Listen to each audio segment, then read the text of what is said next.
En el nombre del Padre, y del Hijo, y del Espíritu Santo. Amén. Shalom HaMashiach.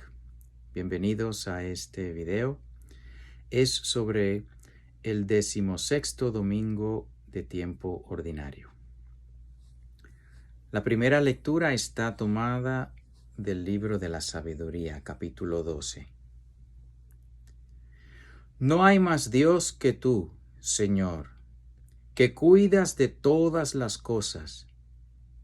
No hay nadie a quien tengas que rendirle cuentas de la justicia de tus sentencias. Tu poder es el fundamento de tu justicia, y por ser el Señor de todos, eres misericordioso con todos.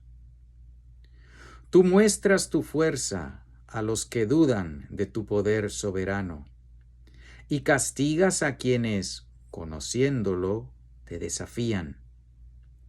Siendo tú el dueño de la fuerza, juzgas con misericordia y nos gobiernas con delicadeza, porque tienes el poder y lo usas cuando quieres.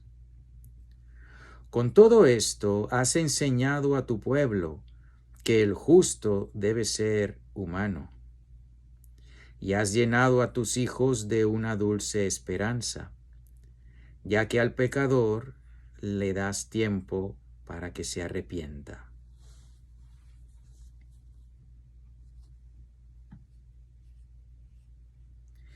El salmo está tomado del Salmo 85.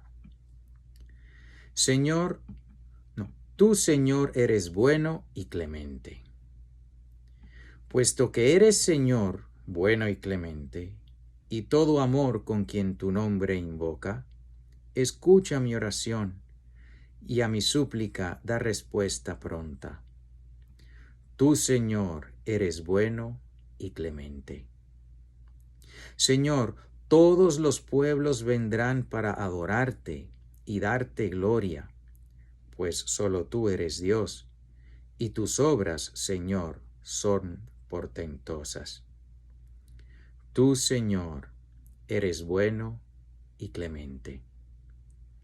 Dios entrañablemente compasivo, todo amor y lealtad, lenta a la cólera, ten compasión de mí, pues clamo a ti, Señor, a toda hora.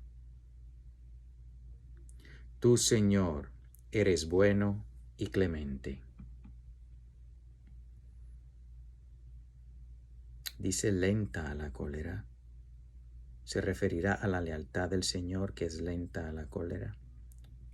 Ya volveremos. La segunda lectura está tomada de la carta de San Pablo a los Romanos, capítulo 8. Hermanos, el Espíritu nos ayuda en nuestra debilidad, porque nosotros no sabemos pedir lo que nos conviene, pero el Espíritu mismo intercede por nosotros con gemidos que no pueden expresarse con palabras. Y Dios, que conoce profundamente los corazones, sabe lo que el Espíritu quiere decir, porque el Espíritu ruega conforme a la voluntad de Dios por los que le pertenecen.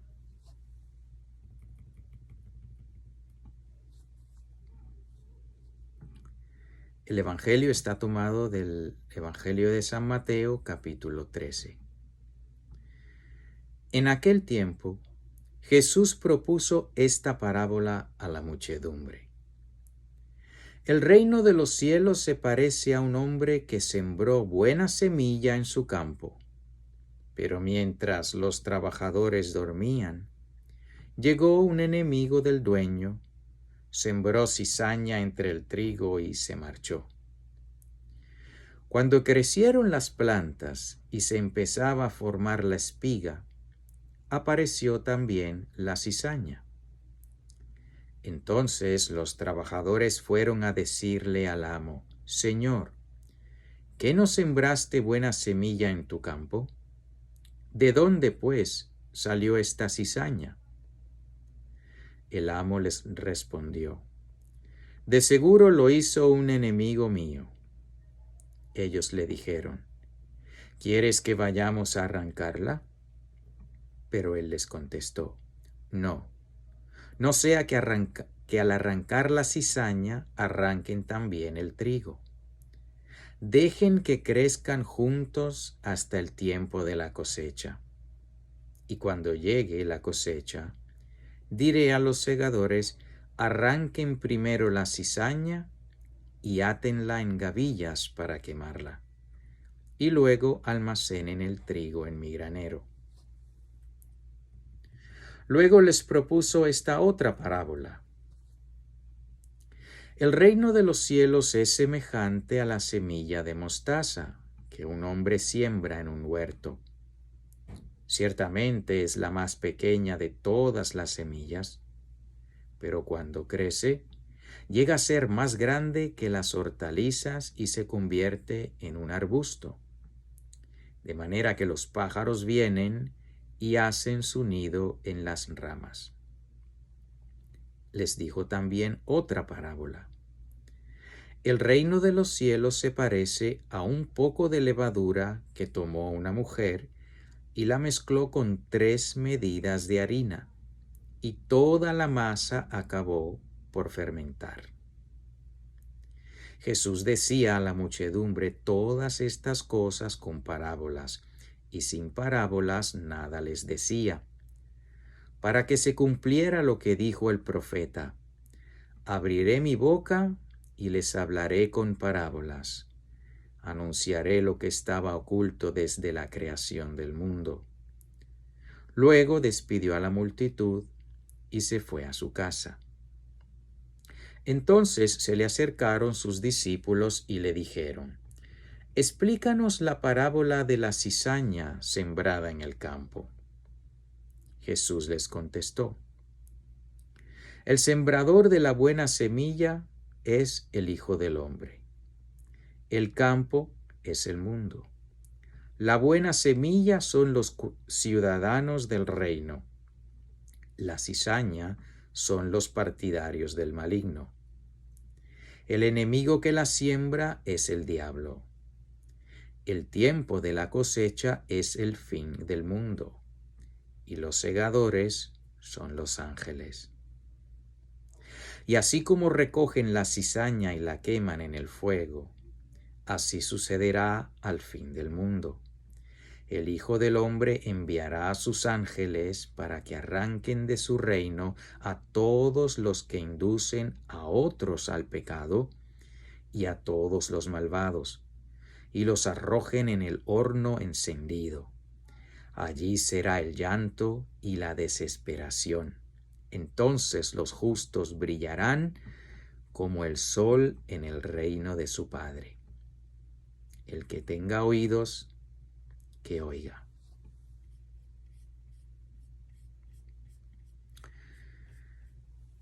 Pues en estas lecturas veo un tema principal y 2 temas dentro de ese tema principal. El tema principal es la vocación de la creación. Toda la creación, Dios la hizo. En primer lugar, Dios no necesita la creación para nada. Ni la creación espiritual de los ángeles, que ocurrió antes de la creación física del universo, ni la creación del universo. Dios no necesita de nada. Él nos creó por amor, para que podamos, tú y yo, gozar de Dios, para que podamos gozar de su felicidad, para que existiendo, conociéndole, amándole y sirviéndole, podamos estar con Él. Y que esa felicidad que Él posee de una manera infinita, tú y yo la podamos poseer tanto cuanto Él nos permita, a nuestra capacidad total. Cada uno de nosotros está hecho con cierta capacidad de felicidad. Tu capacidad no es la misma que la mía. Pero en el cielo, cuando estemos con Dios, tu felicidad será plena y la mía plena, aunque la capacidad de uno sea mayor que el otro. Pues así nos hizo Dios. Iguales en dignidad, todos los seres humanos, diferentes en talentos, en capacidad. Y desde la primera lectura hasta la última nos recuerda esa vocación de la creación. No hay más Dios que tú, Señor, que cuidas de todas las cosas. No hay nadie a quien tengas que rendirle cuentas. Dios no necesita a nadie, pero ha querido crearnos para compartir su felicidad contigo y conmigo. Y eso se repite en todas las lecturas. Luego hay dos temas dentro de este. En todo ese tiempo que Dios creó, en toda esta historia de la creación, en toda esta historia de la salvación, donde Dios nos crea, se comunica con nosotros, como enseña el Catecismo de la Iglesia Católica, su revelación, Él se da a conocer para que libremente lo escojamos a Él, escojamos amarle, conocerle, servirle. En ese tiempo, desde el principio hasta el fin, mientras estamos en el tiempo de la prueba, coexisten acciones que atraen sobre nosotros una de dos cosas: la misericordia de Dios o la justicia de Dios. Dios es infinitamente misericordioso y Dios es infinitamente justo. No es que Él sea más una cosa que la otra. Pero como dice el libro de los Proverbios o el libro de la sabiduría en otro lugar, hay tiempo para todo bajo el sol. Y depende de ti y de mí si atraemos de Dios su misericordia que quiere darnos, o si atraemos sobre nosotros su justicia que Él no quiere darnos, pero lo tendrá que hacer si lo pedimos, porque Él es justo. Tu poder es el fundamento de tu justicia, y por ser el Señor de todos, eres misericordioso con todos. Si no hay contradicción, Dios es infinitamente justo y Dios es infinitamente misericordioso. Depende de ti y de mí cuál de esas dos cosas Él nos aplica. Tú muestras tu fuerza a los que dudan de tu poder soberano y castigas a quienes, conociéndolo, te desafían. Siendo tú el dueño de la fuerza, juzgas con misericordia y nos gobiernas con delicadeza, porque tienes el poder y lo usas cuando quieres. Es una maravilla que cuando cometemos un pecado mortal, no morimos inmediatamente. Sí, merecemos la muerte si cometemos un pecado mortal, pero el Señor da tiempo, nos da tiempo en su misericordia. Pero no podemos abusar de ese tiempo. Tenemos que inmediatamente, si llegásemos a caer, buscar cómo ir a confesarnos para, si he desobedecido a Dios, si le he ofendido, si he cometido un pecado mortal, déjame agarrarme de su misericordia, que es lo único que me va a perdonar. Si la busco, porque dice el Señor que si confesamos nuestros pecados, el Señor es justo y misericordioso y nos perdona. pero tenemos que confesarnos. Para eso Él instituyó el sacramento de la confesión. Con todo esto has enseñado a tu pueblo que el justo debe ser humano. Y has llenado a tus hijos de una dulce esperanza, ya que el pecador le das tiempo para que se arrepienta. Usemos ese tiempo, porque no sabemos cuánto es. Nos encanta imaginar que tenemos muchísimo tiempo. Yo me convertiré antes de morirme, pero es que no sé cuándo me voy a morir. Es una tontería pensar de esa manera y es un abuso de la misericordia de Dios. Él es misericordioso, Él nos da el tiempo para que lo usemos bien, no para que abusemos de ese tiempo. Tú, Señor, eres bueno y clemente, nos dice el Salmo responsorial. Puesto que eres, Señor, bueno y clemente y todo amor con quien tu nombre invoca, escucha mi oración y mi súplica, y a mi súplica da respuesta pronta. Sí, el Señor me perdona si le pido perdón, si me humillo, si voy a confesarme. Pero no es que, como dicen algunas personas, ya yo tengo fe, ya yo acepté al Señor, ya no importa lo que haga, Él ya me ha perdonado de antemano. No es así, eso no está en ningún lugar en la revelación de Dios.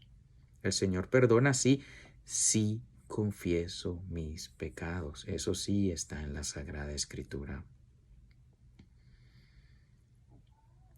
Señor, todos los pueblos vendrán para adorarte y darte gloria, pues solo tú eres Dios y tus obras, Señor, son portentosas. Lo que mencionamos al principio, la vocación del mundo. El mundo fue creado para que los que estamos en el mundo conozcamos, amemos y sirvamos a Dios y podamos gozar de Él eternamente. Pero como el Señor nos hizo con libre albedrío, nosotros escogemos qué es lo que voy a recibir del Señor, la misericordia que Él sí quiere darme, la justicia que Él no quiere darme, pero que me dará si es lo que pido. Hermanos, el Espíritu nos ayuda en nuestra debilidad porque nosotros no sabemos pedir lo que nos conviene. Pero el Espíritu mismo intercede por nosotros con gemidos que no pueden expresarse con palabras. Y Dios, que conoce profundamente los corazones, sabe lo que el Espíritu quiere decir, porque el Espíritu ruega conforme a la voluntad de Dios por los que le pertenecen.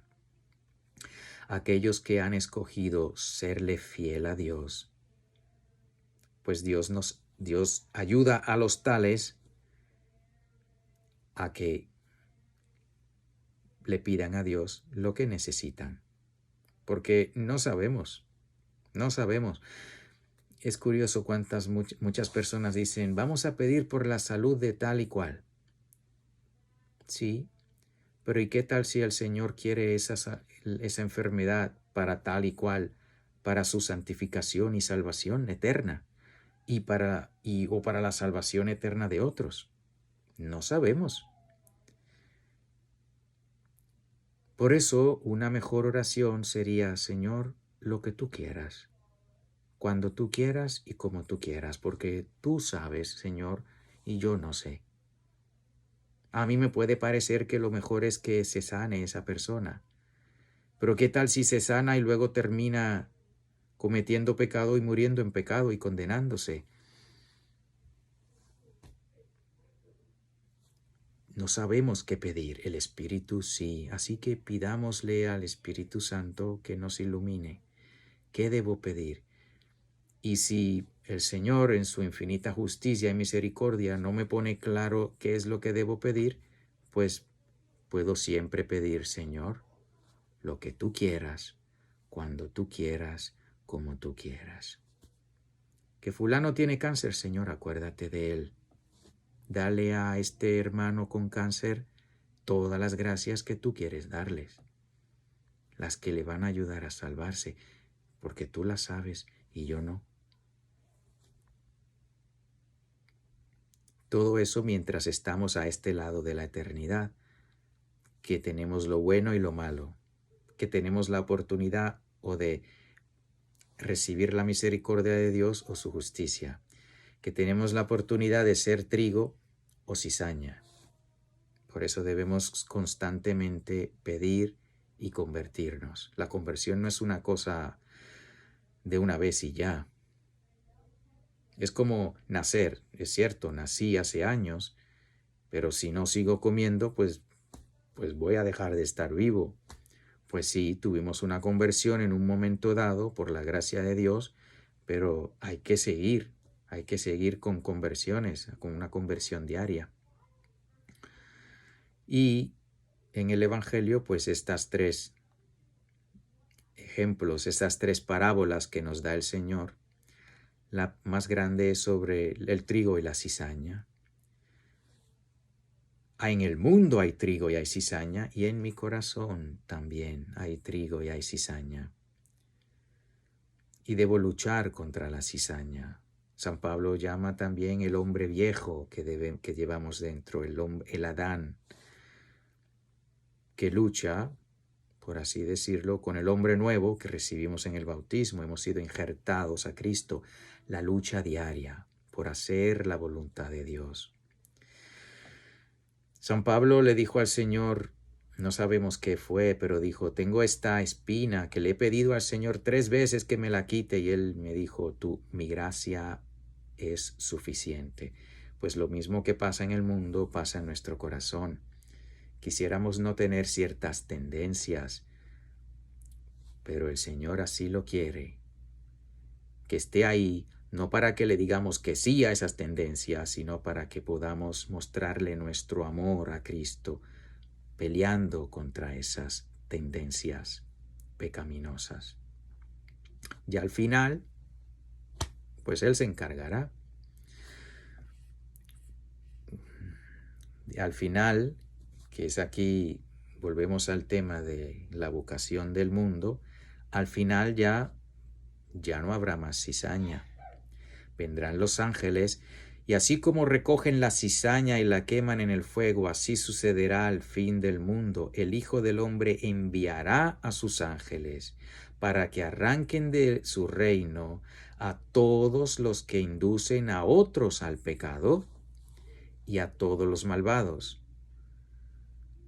El castigo será diferente para el que es pecador, porque es pecador, y será más grande para aquel que hace que otros pequen. Recibirán una mayor condena. Nuestro Señor habla en otro pasaje del Evangelio que ellos recibirán un castigo más grande. Aquellos que están encargados y que tienen la obligación, la vocación de enseñar la verdad, pero no la enseñan y en vez enseñan otros evangelios distintos al Evangelio de Cristo. Que el Señor tenga piedad de ellos, porque si no se arrepienten y no se convierten, su castigo va a ser mayor que el del que es pecador, pues porque es pecador.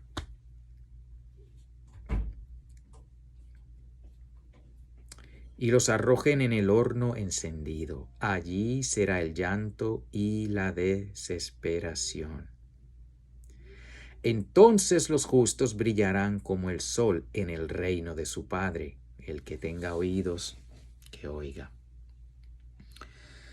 Pues sí, el tema es la vocación del mundo.